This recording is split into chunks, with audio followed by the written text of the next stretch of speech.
Welcome to BSc physics and statistic classes. Last हमारा यहाँ पे था, इसको एक बार फिर से डिस्कस कर लेते हैं। Method of constructing a regular function या फिर हमें एनालिटिक फंक्शन बनाना हो तो इसको एक थ्योरम भी बोलते हैं।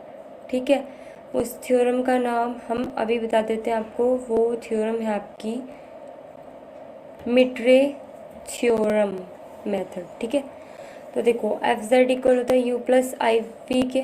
ठीक है, और आपको अगर इसका डिफ्रेंशिएशन करना हो तो u को x के रेस्पेक्ट में और v को x के रेस्पेक्ट में, यानी कि x के रेस्पेक्ट में अगर आपको डिफ्रेंशिएशन करना हो।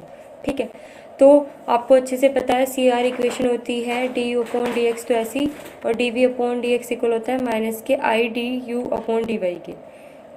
तो यहाँ आपको दिखाई दे रहा है कि यहाँ पे एक्स का फंक्शन है और यहाँ पे वाई का, तो इसको फंक्शन बोल सकते हैं फाई वन, इसको फाई टू। तो अगर आपकी ये फॉर्म बन रही हो कहीं भी आपको, ठीक है, यू गिवन हो और आपको ये फॉर्म बन रही हो, तो आप ऐसी कंडीशन में क्या करेंगे, एक्स की जगह जेड पुट कर देंगे, इससे आपका इजीली सॉल्व हो जाएगा, और वाई की जगह ज़ीरो। ठीक है, फिर इंटीग्रेट कर देंगे। इंटीग्रेट करने पर आपको इतना टफ नहीं पड़ेगा, फिर वो इजीली सॉल्व हो जाएगा।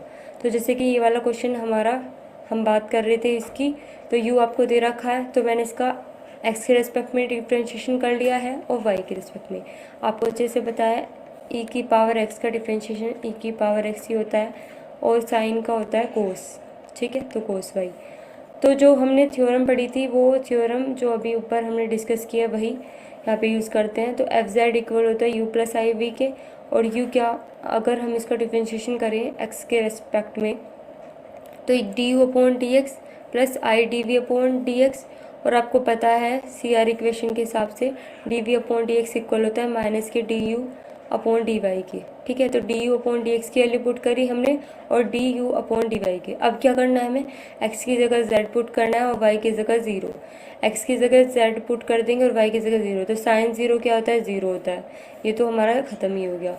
ठीक है, और यहाँ पे ई की पावर जेड और कोस ज़ीरो क्या होता है, वो वन होता है, तो यानी कि माइनस के ई की पावर जेड ही रह गया हमारा एफ डैश जेड। अब इसका इंटीग्रेशन बहुत ईजीली हो सकता है, तो क्योंकि ई की पावर जेड का तो ई की पावर जेड ही होता है, बस एक कांस्टेंट और ऐड हो जाएगा, तो देन आपका हमारा आंसर आ गया ये। ठीक है, तो इस तरीके से होगा। और अगर आपको v भी चाहिए तो u प्लस आई वी होता है, ठीक है, फंक्शन के इक्वल। ठीक है, अब आपका फंक्शन जब आ गया है हमारा ये, तो x प्लस आई वाई जेड को रख सकते हैं। ठीक है, तो इसको अलग अलग, अगर e की पावर मान लो x है और e की पावर आई वाई है, तो पावर सेम बेस होने पर ऐड हो जाती है, तो वही काम मैंने यहाँ पे किया है, ये प्लस में थी तो अलग अलग लिख दिया। ठीक है, अब आपको अच्छे से पता है ई की पावर एक्स तो ऐसे ही रहेगा, लेकिन अगर ई की पावर आई थीटा होता है वो इक्वल होता है कोस थीटा प्लस आई साइन थीटा के। ठीक है, तो ये क्या हो जाएगा, कोस वाई प्लस आई साइन वाई प्लस सी आई। ठीक है, माइनस के ई की पावर एक्स, इसके अंदर प्रोडक्ट कर दी मैंने। ठीक है, फिर यहाँ से हमारा कंपेयर हो जाएगा। कंपेयर की एक्सपोनेंशियल अलग, सॉरी रियल अलग और इमेजिनरी अलग, तो आपका ये रियल हो गया, ये इमेजिनरी हो गया, तो आपका आंसर आ गया वी। अगर आपको निकालना है तो माइनस के ई की power x cos y. Constant से आपका कोई फ़र्क नहीं पड़ेगा।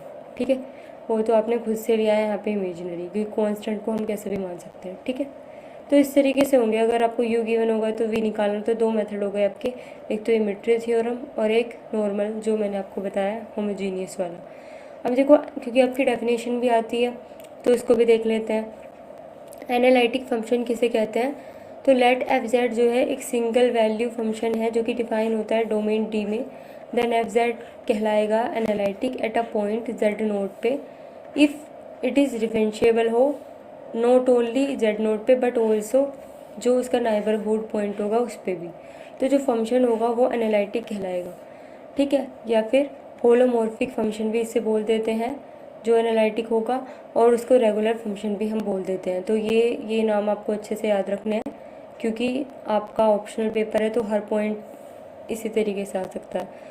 Note point a single value function जो कि डिफरेंशिएबल होगा एट ईच पॉइंट पे डोमेन के, उसको कहलाएगा एनालिटिक। ठीक है, a function f z defined होगा जो डोमेन डी में is said to have removable singularity, जब कहेंगे जब किसी पॉइंट पे जो है वो एनालिटिक ना हो, ठीक है। रिमूवेबल से नाम से पता चल रहा है जो रिमूव हो जाए, ठीक है। अब देखो a function f z is said to be regular ओ at a point z naught, अगर रेगुलर है तो वो रिमूवेबल सिंगुलरिटी में आएगा, ठीक है। नेक्स्ट है प्रॉपर्टी जो है एनालिटिक फंक्शन की, अगर एफ जेड और जी जेड आपको दो एनालिटिक फंक्शन दे रखे हैं डोमेन डी में, तो एफ जेड प्लस माइनस के जी जेड भी हो सकता है, मल्टीप्लाई में भी हो सकता है, डिविजिबल में भी हो सकता है, बट आपको ये कंडीशन याद रखनी है कि जी जेड जो है वो ज़ीरो नहीं होना चाहिए। नेक्स्ट है के एफ जेड, जहाँ पे के जो है कोई भी स्केलर है, देन ये फंक्शन भी एनालिटिक होगा। तो ये सारी जो प्रॉपर्टीज़ हैं क्योंकि एनालिटिक की ही चल रही हैं तो ये सारे एनालिटिक होंगे। नेक्स्ट है नोट पॉइंट आपका एफ जेड इक्वल होता है यू प्लस आई वी के, देन अगर हम गिवन फंक्शन वो सेटिस्फाई कर रहा है सी आर इक्वेशन तो उसे बोलेंगे एनालिटिक है वो, ठीक है। नेक्स्ट है इफ़ एन फंक्शन जो है वो एनालिटिक है तो अगर वो सेटिस्फाई कर रहा है C R equation. C R equation क्या क्या होती है, यू एक्स इक्वल होता है वी वाई के, यानी कि D you upon D x equal होता है d we upon D Y के। इसी तरीके से यू वाई इक्वल होता है माइनस के वी एक्स के, और यानी कि D you upon D Y equal होगा D we upon D X के माइनस के, ठीक है। द फंक्शन एफ जेड अगर इस तरीके से रूट में दे रखा हो तो वो एनालिटिक नहीं होगा, मतलब आपको कभी भी कोई भी इस तरीके से पावर में दे रखा हो या फिर बार हो तो वो एनालिटिक नहीं होगा, ठीक है। मैंने इसमें एक मैथमेटिकल फिज़िक्स में मैंने जब स्टार्ट की थी तो इसमें फ़र्स्ट चैप्टर आपको कराया भी था, मैंने बोला भी था कि ये आपका फर्स्ट ईयर के लिए आएगा, लेकिन फिर भी अब मैं यहाँ पे अलग दोबारा करानी हूँ इस चीज़ को, ठीक है। तो अगर आपने वो नहीं देखी तो एक बार उसे भी चेक कर लीजिए, उसमें भी काफ़ी और चीज़ें आपको पॉइंट्स मिल सकती हैं इस चैप्टर से रिलेटेड, ठीक है। देखो पोलर फॉर्म क्या होती है कोची राइमन की, होती है x equal r cos theta और वाई इक्वल होता है आर साइन थीटा की। तो जब इसको ये होती है d you upon D r equal होता है one upon r d we upon d theta के, ठीक है।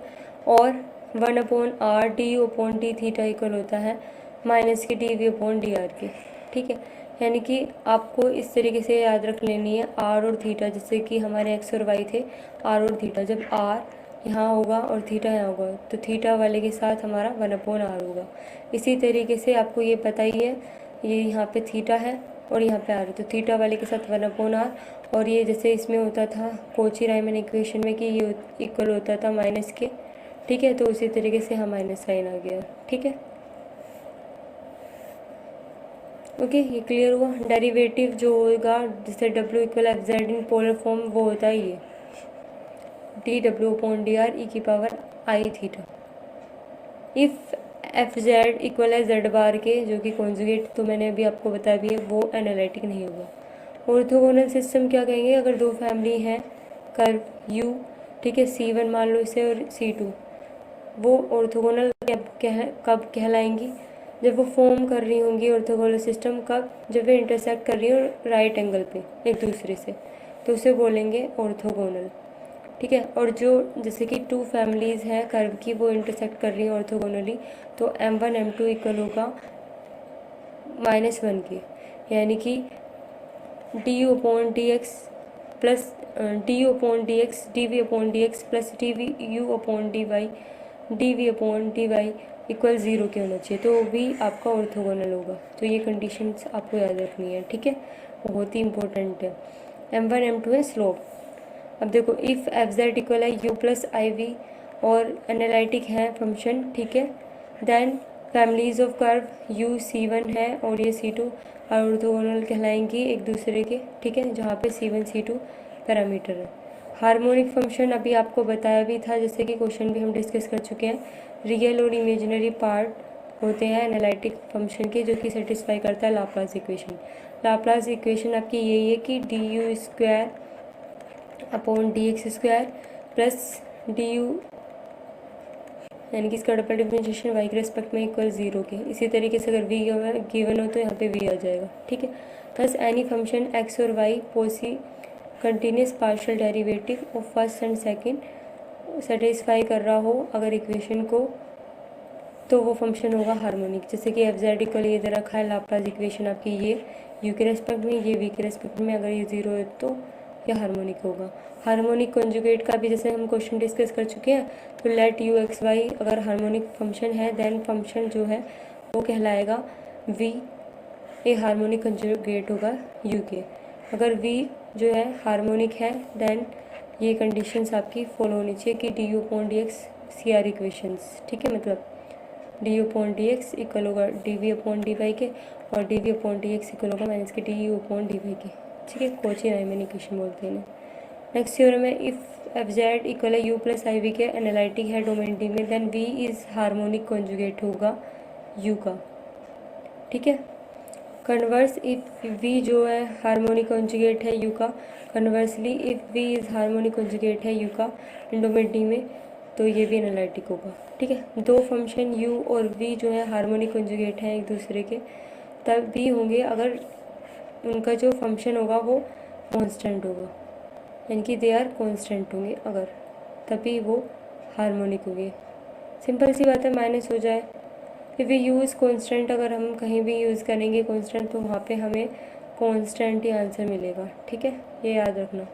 नोट पॉइंट है इफ़ एफ जेड इक्वल है यू प्लस आई वी के और एनालिटिक फंक्शन है डोमेन टी में then if f dash z vanish होता है आइडेंटिकली इन टी में, कब कब होगा एनालिटिक और रियल फंक्शन अगर u है तो कांस्टेंट होगा, आई एफ जेड पूछ रहा है तो ये भी कांस्टेंट होगा, एफ जेड मॉडुलस पूछ रहा है तो ये भी कांस्टेंट होगा, आर्गुमेंट भी वो भी कांस्टेंट होगा, एफ जेड भी इसका कांस्टेंट होगा। अगर कोई कांस्टेंट है तो इसका कांस्टेंट ही चलेगा सारी चीज़। इफ़ एफ जेड एनालिटिक है तो आपकी ये इक्वेशंस क्योंकि आ भी रखी हैं तो d square upon D x square plus d square upon D y square आर इनकी रियल एफ जेड का होल स्क्वायर मॉडुलस में वो इक्वल होता है 2 एफ डैश जेड का होल स्क्वायर की, ठीक है, एफ डैश जेड। नेक्स्ट ये वाली इक्वेशन भी आ रखी है d square upon D x square plus d square upon D y square modulus में एफ जेड इसका मॉडुलस का square equal 4 f dash z का होल स्क्वायर और d square upon D x square plus d square upon D y square equal होता है 4 upon d square upon d z और z का bar. इसी तरीके से ये वाली इक्वेशन है d square upon t x square plus d square upon D y square और इमेजिनरी पार्ट का स्क्वायर और फिर इसका मॉडुलस का स्क्वायर, ठीक है। और नेक्स्ट है इफ़ फंक्शन जो है जेड स्क्वायर है वो कंटिन्यूस है बट डिफरेंशिएबल होगा एट ओरिजिन को छोड़ के, ठीक है। अब देखो फंक्शन जो है अगर जेड स्क्वायर कंटिन्यूस है एवरीवेयर बट डिफरेंशिएबल होगा एट ज़ीरो पे, तो इसमें ये कंडीशन आपकी ये आपको याद रखनी है, ठीक है। जब आपको क्वेश्चन इनके ऑब्जेक्टिव टाइप कराएंगे तब आपके ये काम आएंगे, क्योंकि जो मैंने इसमें मेन पॉइंट्स बताया वो आपको नोट कर लेना है।